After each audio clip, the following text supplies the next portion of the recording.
Hello and welcome, welcome and hello, hello and welcome, welcome and hello, hello and welcome. Thank you for joining me on another very, very special edition of Un Poco Mas. What makes this one so special? Absolutely nothing, folks. Let's be honest. It's going to be another crappy show, a pedestrian effort, just some, bad jokes, some toilet humor, a couple of charts, and then we'll send you on your merry way with a nice kick in the nuts. Anyway, guys, it's Un Poco Mas, the show where we give you just a little bit more some days, and some days we just mail it in. And today, this is going to be one of those days. But I wanted to update you on SoFi because I've talked a lot with this stock about sort of the false narratives that they create as a way to basically push around the retail investor. This is a retail darling. Same way that Neo is, same way, many other stocks were, especially coming out of COVID with so many people starting to actively trade, learning options strategies. There's just a lot more retail money sort of back in the market. I think it had gotten more and more institutional, more and more algorithmic. And then I think some, retail money came back in off the sidelines, sort of the index funds. And, I think probably to most retail's detriment, they started trading and actively investing, going into options. I think, if I'm honest, I think I have to agree with the strong man and his up the nose camera style that, that probably hasn't been good for a lot of people. That's why Robinhood concerns me, because I think playing options requires a lot of training and experience and knowledge and discipline that, frankly, most retail investors don't have. That's why I frequently say I'll take SoFi savers over Robinhood's traders. And it's even more apropos today because I'll take SoFi savers over Robinhood's gamblers.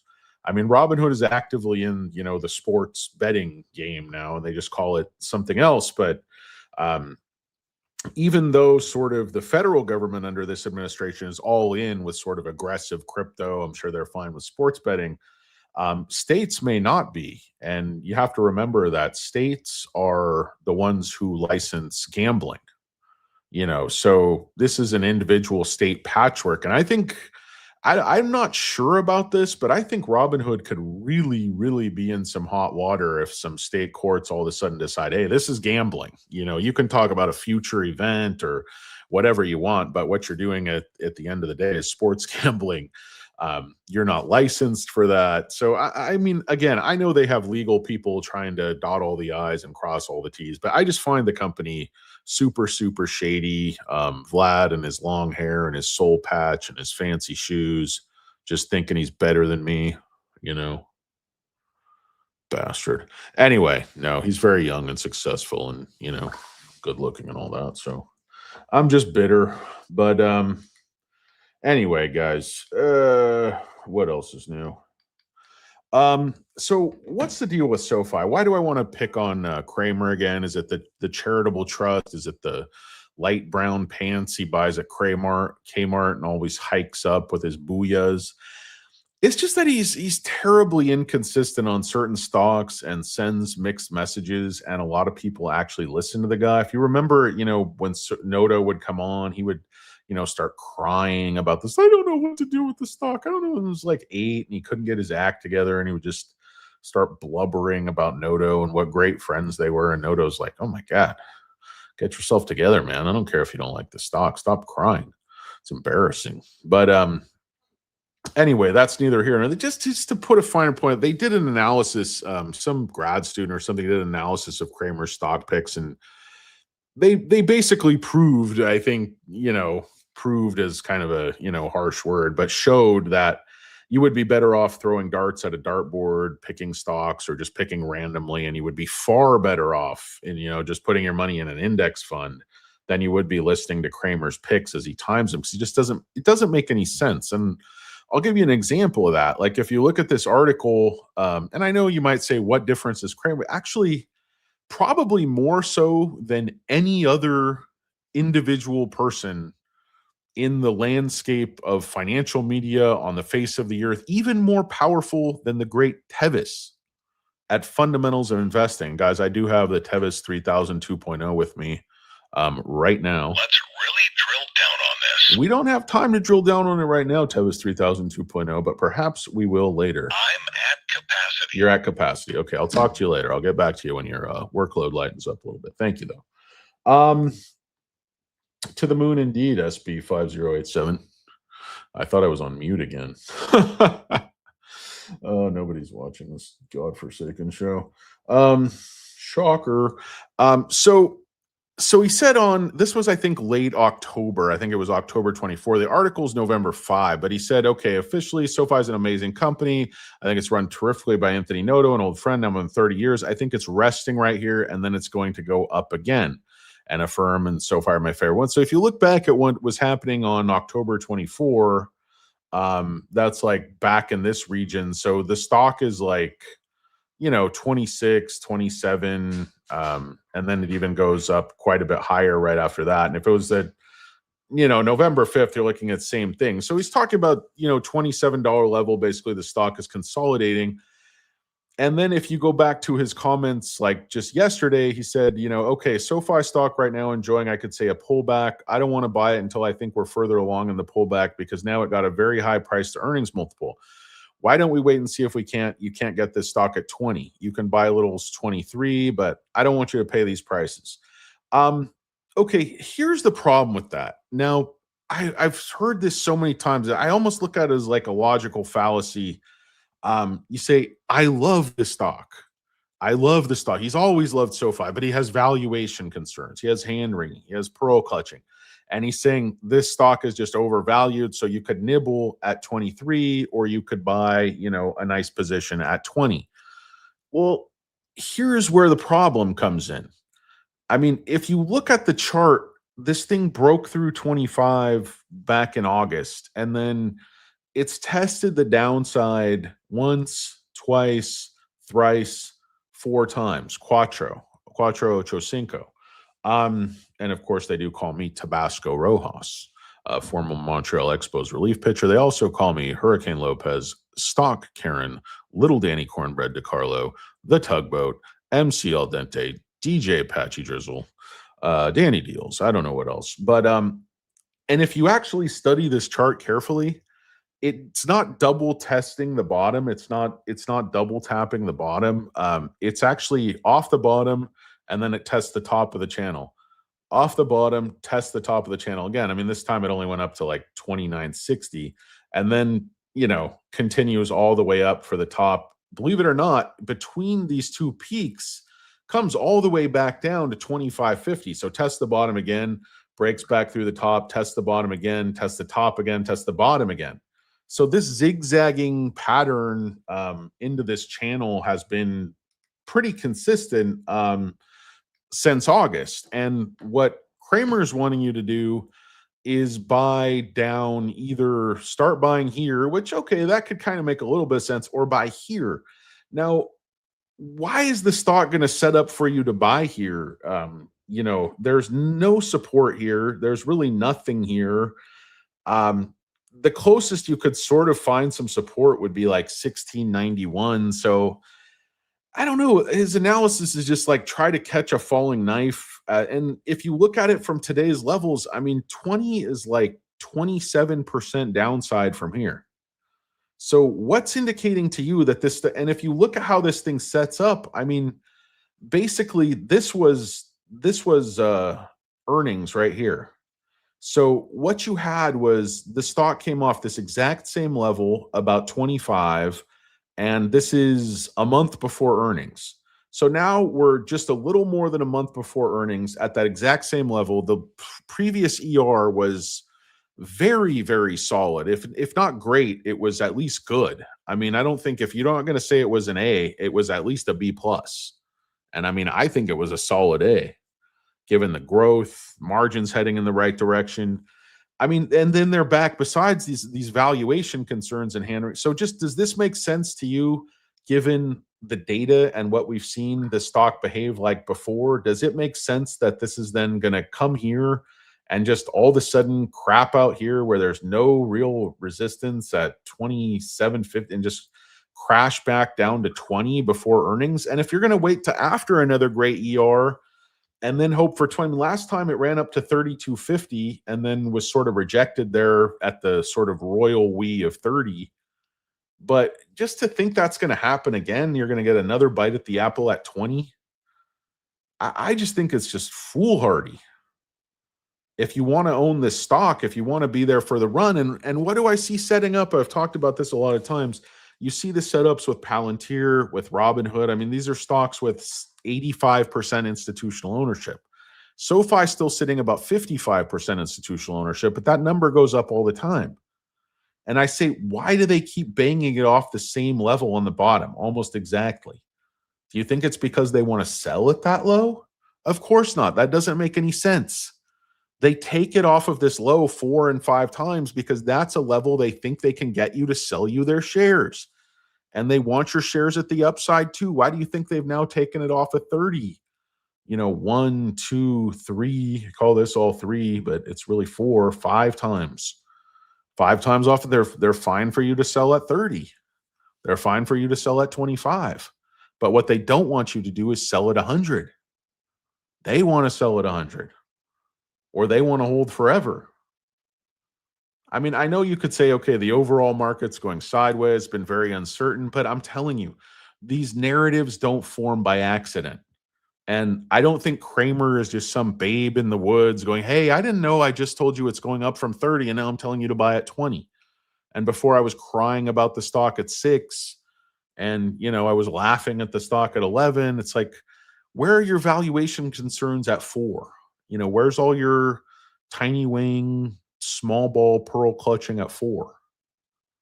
Weren't there, were you? You're out with the charitable trust, huge bag of Peruvian wham wham, probably on some giant yacht, just doing everything for charity. Well, billionaires are so into charity. I'm sure your lifestyle is just very pious, like a pauper, a bald pauper. Anyway, so I love the chart here to move up into earnings. The stock is trying to regain the 50-day moving average. It's already, stayed well above the 150. So this uptrend looks, I think this is still in an uptrend. I think it's in consolidation. And I don't think there's any way this stock breaks down, to 20 in the absence of a breakdown in the overall economy and the macro. And we're just not seeing that. And to further enhance this sort of narrative argument, I mean, what was going on? A lot of people want to know, what was going on with the short interest. SoFi just launched stablecoin, what it means for the stock, the bull case. This is a pretty good article. I just happened to be reading it. In terms of the short interest, I was just slightly short today, basically neutral. You're talking about 9.52% of the free float to 1.68 days to cover. 118 million shares full short with only 106 million on loan. So ostensibly somebody's naked short. I know they're paying people to short the stock. Cost to borrow min has been negative.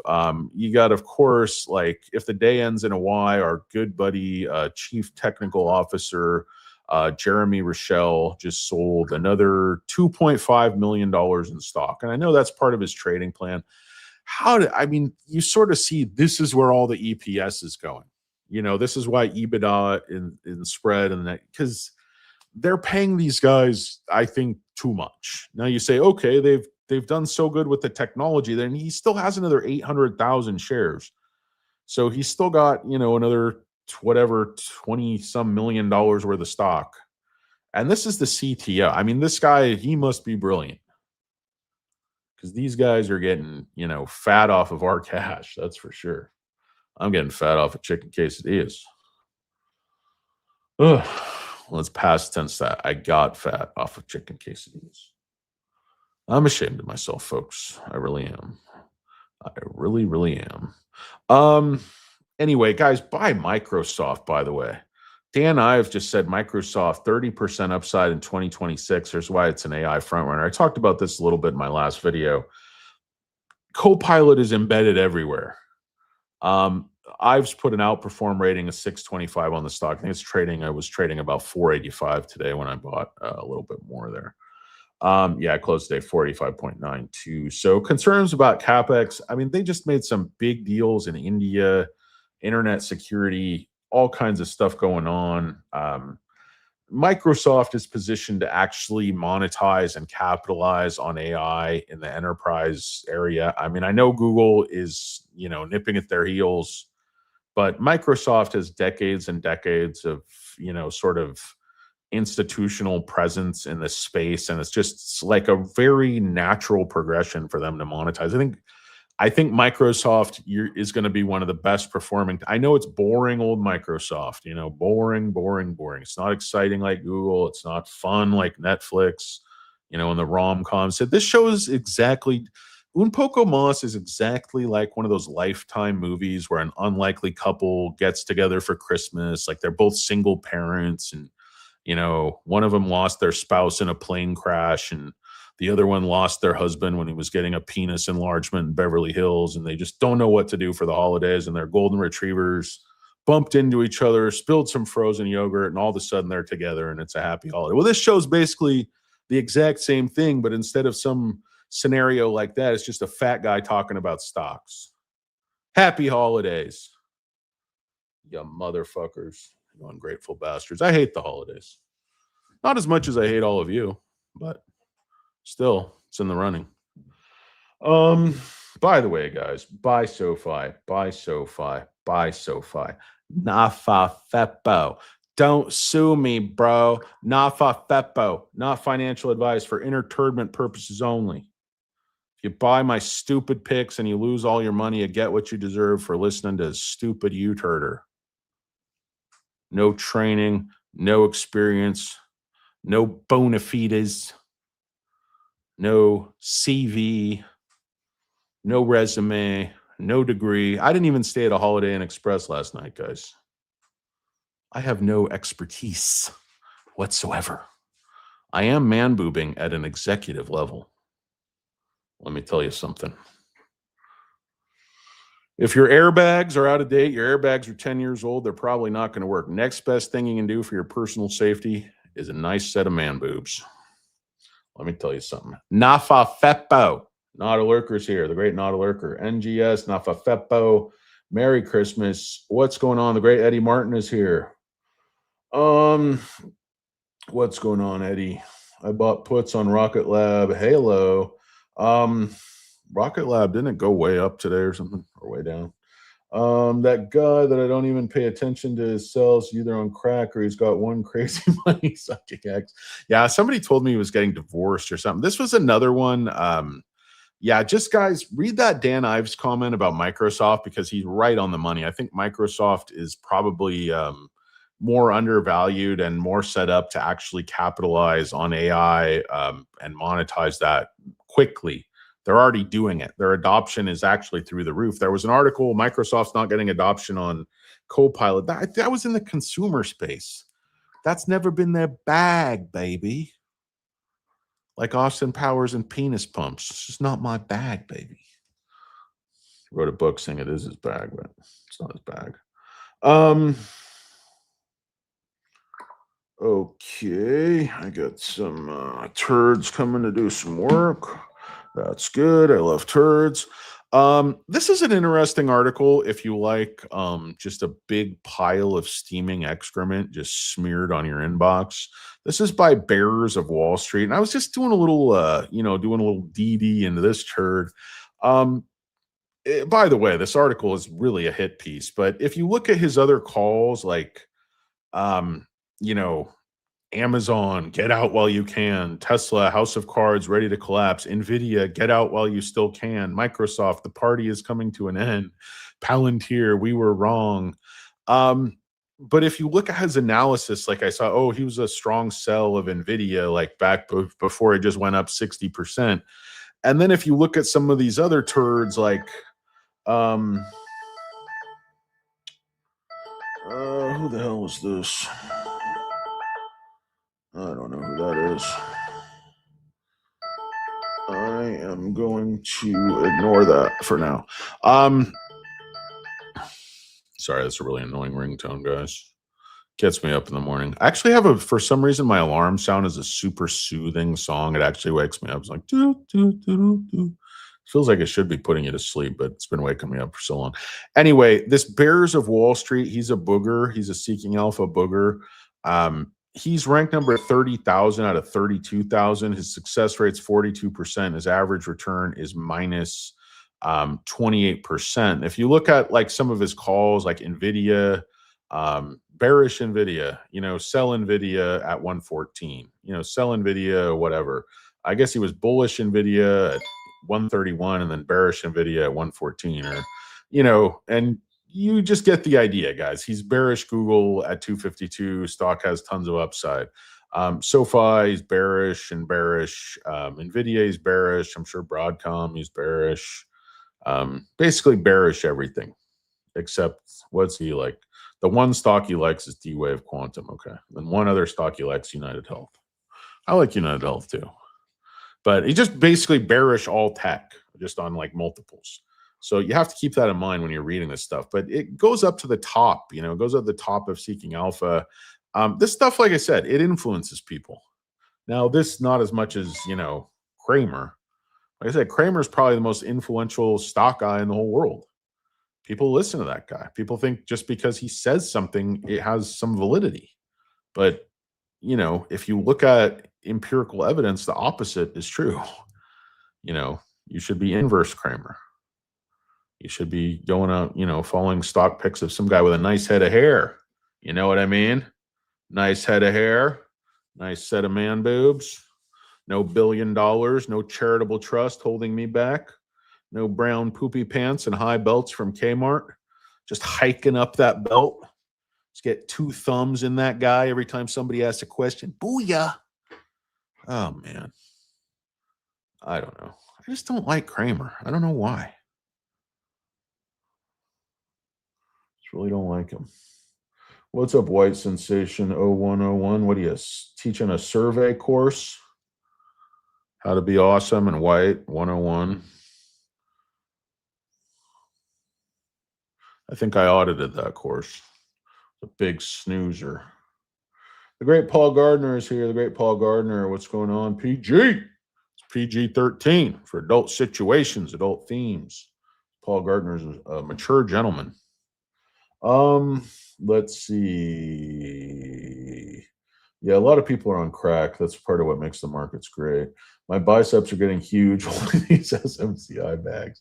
Guys, please, all I can tell you on SMCI, if you've been waiting this long, wait for the river card. I mean, this is the make or break quarter. If they hit their targets and they announce a new CFO, this stock is going to be off to the races. Double is just going to get us to the starting line. We don't even know where the finish is going to be. But this is price action, guys. It's price action. They guided, they warned that they were going to be short. They warned they had tiny wangs. They warned they were coming up short. And, they told the market 5%. They dropped 12%. Then when the ER hit, it's another 15%, just down from there. So it's been a hell of a falling knife. I tried to come in and catch the bottom, and I did a pretty decent job of that. Loaded the boat as heavy as my boat would load with SMCX. And I'm going to just swing it up. I'm going to swing the door up. And that's the way it is. The stock's going back up. There's no way they're going to turn in like 6 billion this quarter, not even 7. It's going to be at least 8, but I think it's going to be more. I mean, I think it's going to be 10. I really do. I don't think they would have promised that. I think the Wigger is actually a smart guy.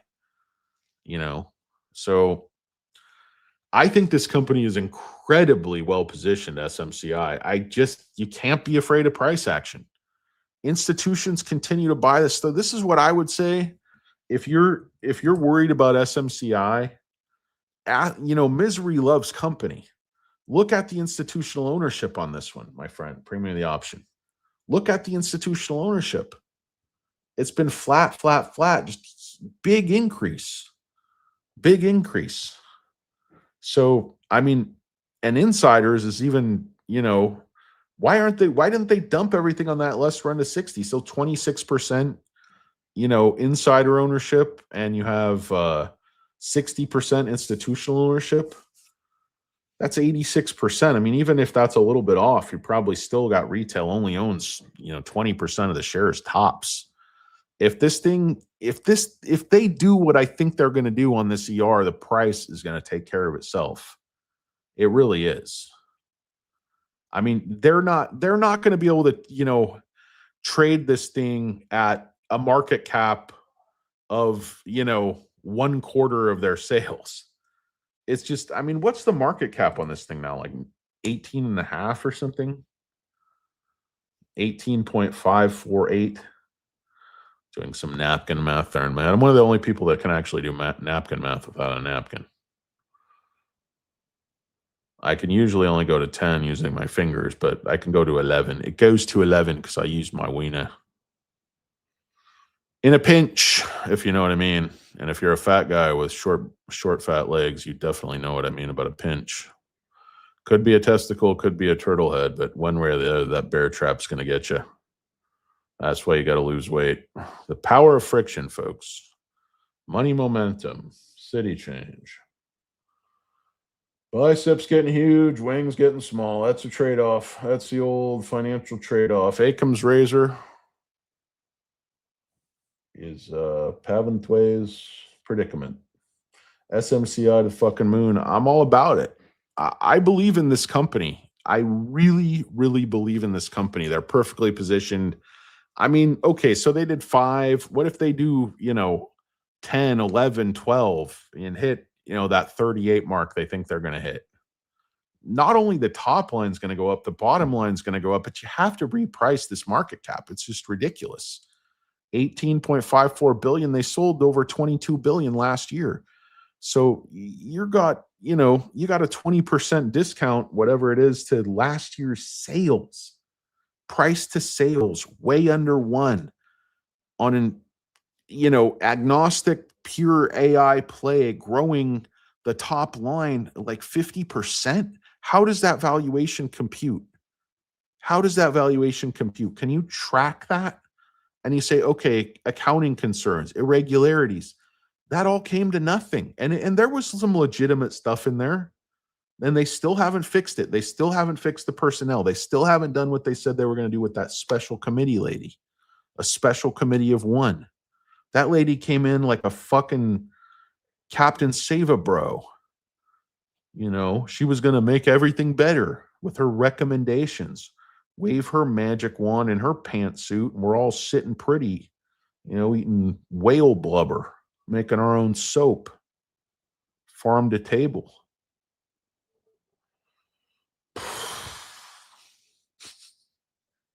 I have no idea what the hell I'm talking about.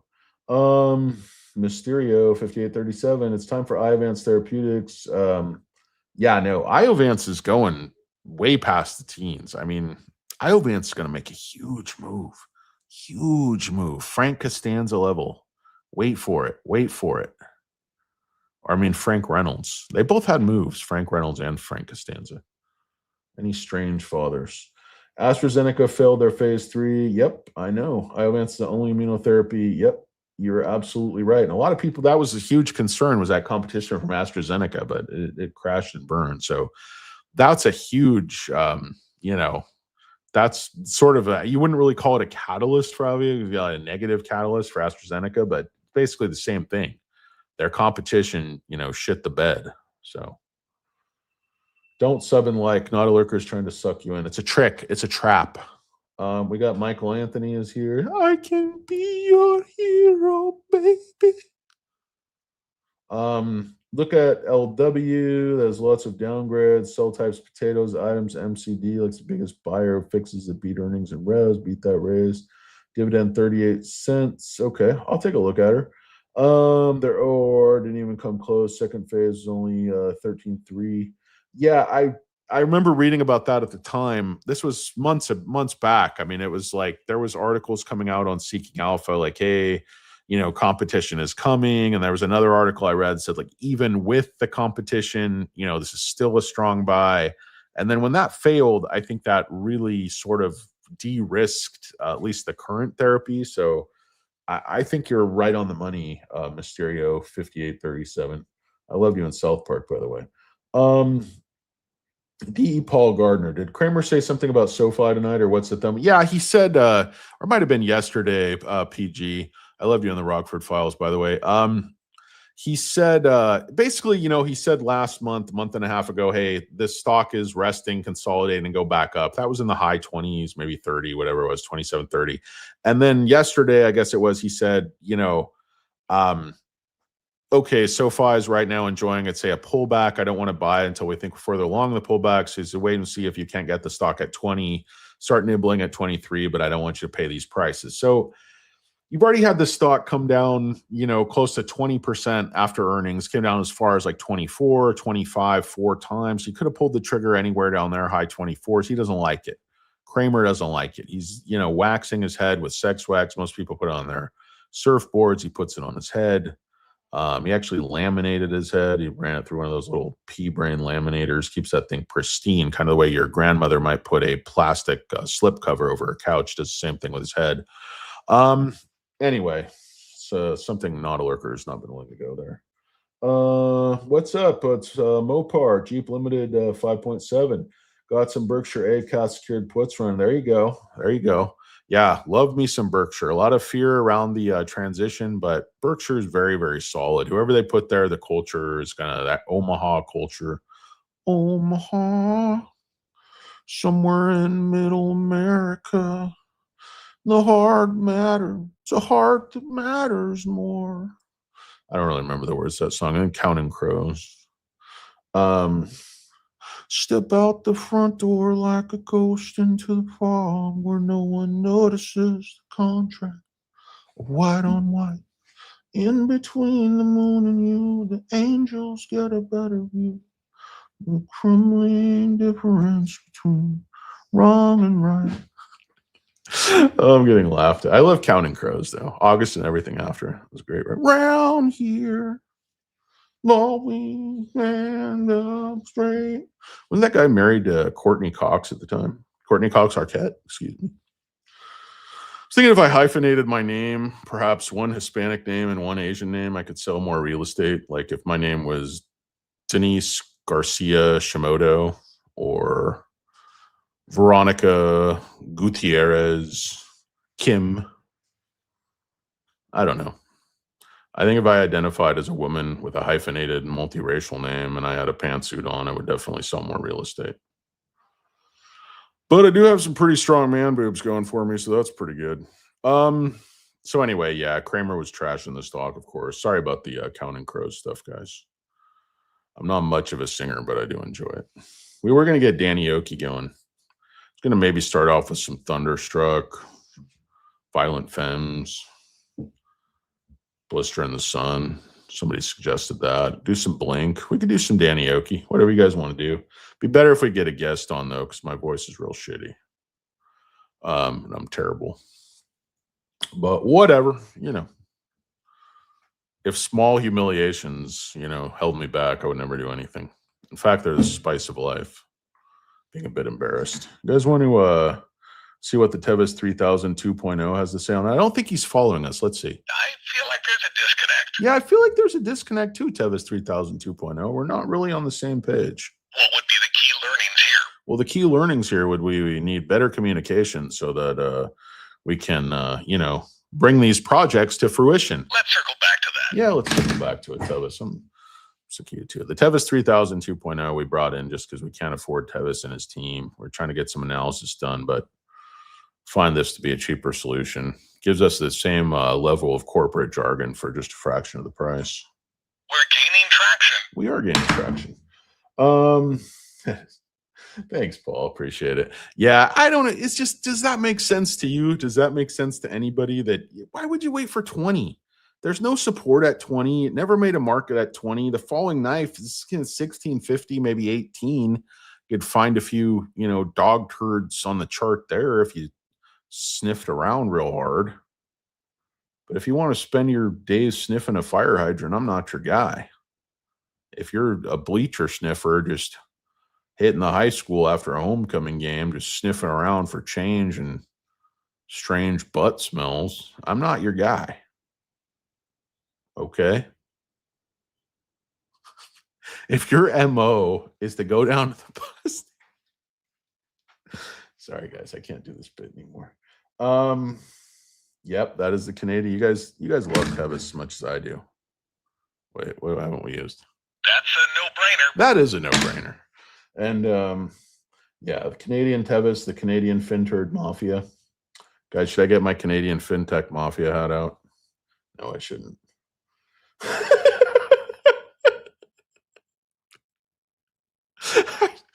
I just reached out. I just looked down and see the great Billy Jack, who has not commented. I didn't even know if he's here. His comment, I love fat women.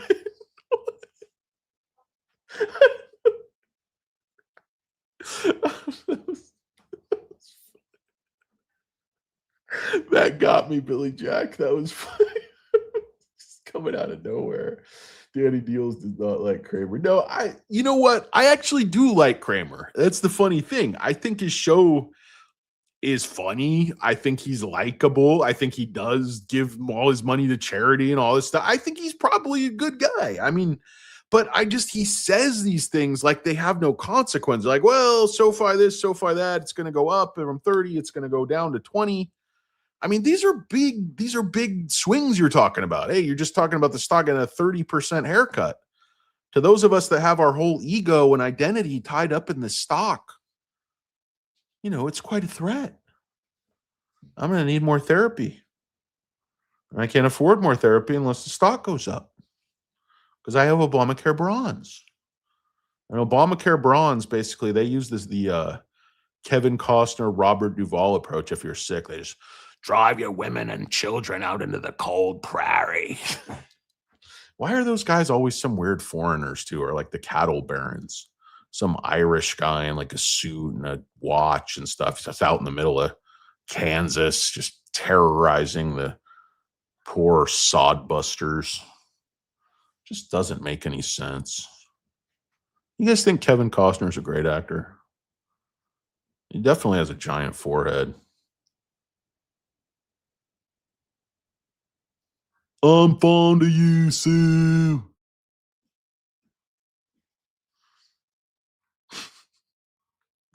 Oh God, this sucks. Anyway.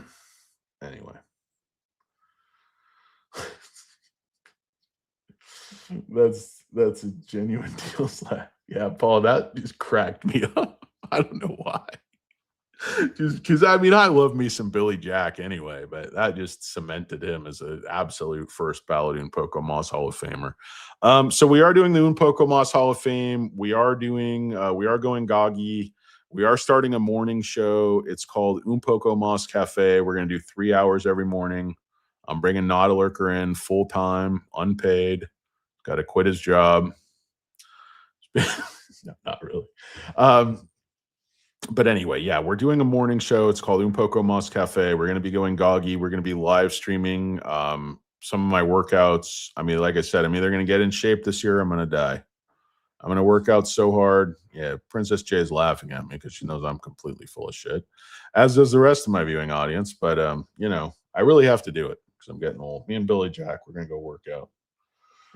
The first time I took a fat woman home from the club, it changed my life.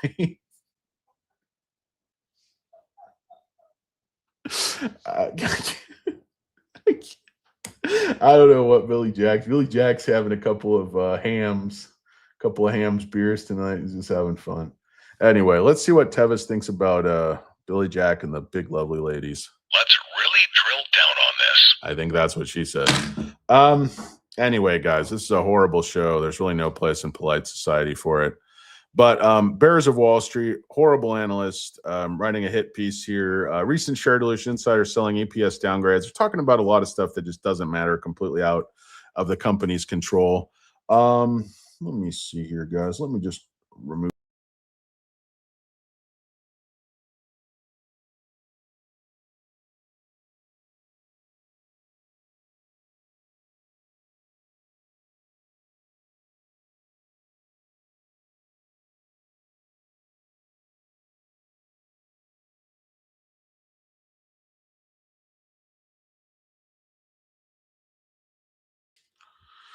Sorry about that, guys. Welcome and hello and welcome once again. So he talks about how good the earnings were. It's more valuation stuff, but he puts a lot of the stake in the fact that they make a lot of personal loans, and the personal loans still make up almost half of their revenue. I just think totally misguided hit piece. I think the whole chorus is trying to pull this back down. You saw Truist and some others pull their targets down from the 30s to 28. I think the bottom line is institutions have resigned themselves to accumulating all the shares they can around 25, 26, even these levels because they're not shorting today. They're clearly, I think, accumulating shares. You saw right at the end of the day, there was like 1 million shares bought in the last sort of 4 minutes. Stock went way back up. That happened to other stocks as well. It wasn't just SOFI. It was kind of, I think some news might have hit right at the end of the day. I'm not really sure. Another good article that came out on NASDAQ, this was a few weeks ago, but SoFi's blockchain remittance push signals new growth phase. This is before the stable coin. This is just blockchain remittance, why that's so important. Another good article, the single initiative fits neatly into SoFi's long-term flywheel. Faster, cheaper remittance give members a reason to keep more funds inside SoFi's ecosystem. Savings, credit card transactions, higher money velocity within platforms strengthens the fee-based revenue. So SoFi has everything good going for it. The stock just pulled back off of the little earnings pop that it got.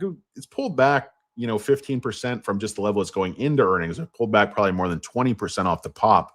Cramer wants another 27%. So off the earnings pop to 32.50, he wants all the way down, to 20. He wants, 12.50 off 32.50. That's just too much. It's just too much of a haircut for a company that's crushing more than Big Pun. Those ladies, Big Pun Crush, still alive. Rest in peace. Fat Joe lost a lot of weight. What do you do if your name's Fat Joe and you lose a bunch of weight? I don't know. I guess you're just Joe. Anyway, guys, that's the SoFi stock. Ticker symbol is SOFI. I want to thank the great Not a Lurker, the even greater Princess J, the great Paul Gardner, the great Billy Jack, and all the lovely big women that have accompanied it home from so many of the nightclubs around Texarkana. Paul Gardner again, the great Jeep Limited 5.7. Michael Anthony is here. He is our hero, baby. Once again, Paul Gardner, thank you very much. Mysterio, the great Mysterio. Pavanthway, thank you, Pavanthway. Tennis Champ, always good to see you, Tennis Champ. Premier of the Option, the great Premier of the Option is here in his sun hat doing his thing. Scam is likely, SoFi to the moon. George Wallace, the great Governor George Wallace, got 27 to 37 spreads on SoFi expiration in May that have hit that. Shouldn't have bought them when they were 24 a bit ago. Interesting. What kind of spreads? Danny D's nuts and the tiny wing. We're here with Billy Jack and the Butt Crack Boys for a special show. It's all bluegrass and butt cracks. Merry Christmas. Let's go SoFi 26 Extravaganza. All right, Eddie Martin, everybody else, Clap My Dog. I know, so Clap My Dog, White Sensation, Tennis Champ, SB 5087. We had the great Carl Seamark, of course, and everybody else, guys. I don't know what happened to Carl's comments. I think somebody demoderated him. Maybe Alberto Berti Aviles got here and banned him.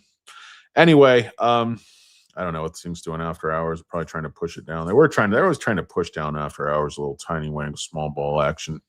A la Glenn Hubbard, Mike Gallegos turning to the gag man. Well, let me tell you, guys want to talk a little Oakland Days middle infield, 1980s. I'm your guy. Turn two, Hojo. Anyway, guys, big Hojo fan. Yeah, Iovance. We're going to try to get into Iovance. Eddie, thank you. Nafa Fepo, guys. Nafa Fepo. I am the Canadian immigrant. Brennan, I love you at the Catalina Wine Mixer. Not a Lurker. Thank you guys so much. Guys, it is Un Poco Mas. Peace.